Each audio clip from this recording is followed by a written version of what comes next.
일본 정부가 이르면 오는 13일 관계 강요회의를 개최하고 후쿠시마 제1원전 오염수 해양 방류 방침을 확정할 가능성이 제기됐습니다. 오염수 보관 탱크가 내년 여름쯤 포화 상태에 이를 전망인 가운데 일본의 해양 방출 결정 논란이 약 5개월 만에 다시 수면 위로 떠올랐습니다. 7일 요미우리 신문에 따르면 스가 요시히데 총리는 이날 어민단체인 전국어업협동조합의 기시 히로시 회장과 면담하고 13일에는 가토 가스노부 관방장관을 의장으로 하는 관계 강요 회의를 열기로 했습니다. 스가 총리는 지난 6일 BS 니온TV의 심층 뉴스에 출연해 기시 히로시 전국어업협동조합 연합회 회장과 만날 예정이라고 밝혔습니다. 두 사람은 후쿠시마 제1원전에서 일평균 140톤씩 불어나고 있는 오염수 처리 문제를 놓고 의견을 나눌 방침이라고 합니다. 스가 총리는 방송에서 언제까지나 이 문제를 방치할 수는 없는 것이 사실이다. 이대로 계속 미루는 것은 피해야 할 것이라고 말했습니다. 이어 어업 관계자들과의 의견을 교환하는 것은 매우 중요하다면서 확실히 서로 의견 교환을 하겠다고 밝혔습니다. 스가 총리는 기시 회장과 직접 대면을 앞두고 해산물 풍병 피해를 우려하고 있는 어민들에게 정부의 입장을 적극 설명하고 동일본 대지진 발생 10주년이 된 올해 오염수 처리 문제를 진전시키겠다는 의지의 표현이다 라는 해석이 나오고 있습니다. 당초 일본 정부는 지난해 11월 오염수 처리 방침을 해양 방출로 결정할 예정이었으나 국내 반대 여론을 의식해 보류한 바 있습니다. 당시 전국어업협동조합은 단호한 반대를 내걸고 후쿠시마현 내 41개 시정촌 회의에서 해양 방출에 반대하거나 신중히 결정해 달라는 의견서와 결의를 냈습니다. 기시 회장은 지난해 10월 관계장관 5명과 면담하며 해양 방출 채택 반대 의견을 전한 인물입니다. 그는 히라사와 가세이 부웅상 겸 후쿠시마 원전 재생 총괄 담당상에게 지금까지 10년에 걸친 어업 관계자들의 노력이 숲으로 돌아간다고 호소하기도 했습니다. 현재 후쿠시마 제1원전에서는 하루 약 140톤씩 방사성 물질이 든 오염수가 발생하고 있으며 지금까지 125만 톤이 쌓여 있습니다. 이는 탱크 1000개 분으로 내년 가을까지는 부지 내 보관도 어려워질 전망이라고 합니다. 후쿠시마 원전 오염수는 원래 지하수와 빗물인데 원전 건물에 들어가 녹아떨어진 핵연료 등과 접촉해 핵분열을 일으킨 후 생겨난 여러 방사성 물질을 포함하고 있다고 합니다. 도쿄전력은 매일 방사성 물질을 특수 정화장치를 사용해 거르고 있다고 주장하고 있습니다. 일본 정부는 이 오염수를 2차례 정화한 뒤 물에 희석해 바다에 방류하겠다는 방침이지만 방사성 물질인 트리륨은 기술적으로 거르지 못하는 것으로 알려져 있습니다. 일본 정부는 이렇게 걸러낸 물에 트리튬이 포함되어 있지만 여기에 다시 물을 섞고 농도를 기준치 이하로 낮춰 방류하면 국제기준에 위배되지 않는다는 입장입니다.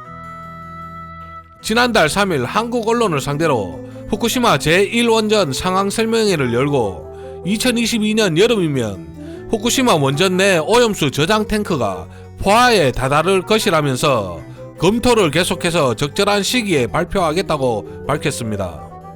오염수 처리 방안이 최종적으로 결정된 바 없다면서도 해양 방출 가능성을 시사하면서 일본 정부 관계자는 한국의 월성 원전을 비롯해 미국, 중국, 프랑스, 영국 등 다른 국가들이 운영하는 원전에서도 해양 처분은 일반적이라고 설명했습니다. 하지만 일본 시민단체는 오염수를 처리한 물에 트리튬 이외의 방사성 물질이 포함되어 있는데 그 양과 종류를 명확하게 밝히지 않고 있다며 방류에 강한 반대를 하고 있습니다. 일본 국민들 또한 오염수 방류에 대한 반대 목소리가 더 높다고 합니다.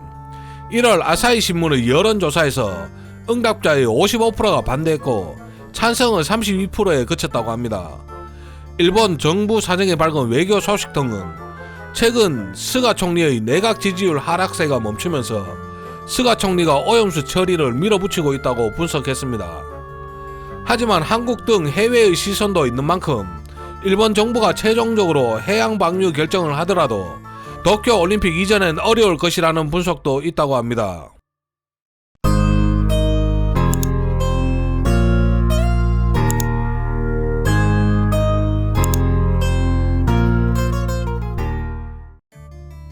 일본 방사능 오염수, 해양 방출에 관해서는 방사능 관련주와 수산물 관련주, 그리고 일본 불매 관련주도 함께 보아야 될 것 같습니다.